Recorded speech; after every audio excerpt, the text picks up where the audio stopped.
In 2020, we all experienced together the greatest global public health crisis in living memory. Its fallout is having huge societal and economic consequences.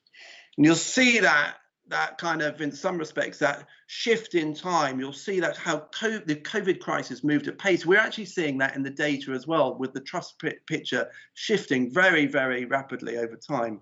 In 2020, our mid-year May-Spring Trust Barometer update, we saw the pandemic lead to dramatic shifts and a reordering of trust in our 4 institutions.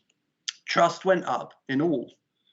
The half-time results for the UK government looked absolutely stunning. We saw surging levels of trust in government last spring, a 24-point increase in 4 months from January 2020 to May 2020, making government the most trusted institution.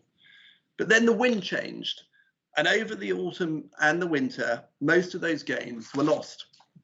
We now see all institutions losing trust, giving back most, and in some cases, the media and the NGOs, all of those gains they saw in the spring. And it's government that saw the biggest loss of trust from a quantum perspective, a massive 16-point collapse. This reordering meant that in 2020, business is now the most trusted institution globally, and this is the case in the UK too.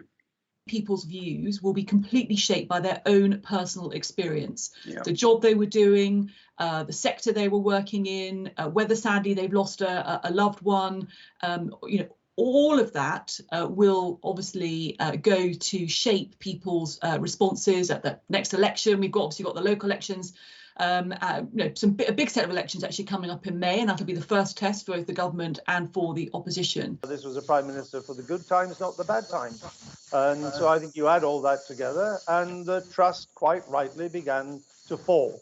It's not a unique phenomenon in Britain. The same has happened even worse in France. Not the same in Germany, but even more so in Italy. So you can see that. And I think now you're beginning to see a return of some trust in the government, but it'll all be down to performance. And I think it's easier to lose trust than it is to gain trust. The public were quite right to lose trust in the government's handling of things. I lost trust in them as the pandemic gripped and we went into the summer, then into the autumn. It seemed to lose grip, didn't seem to know where it was.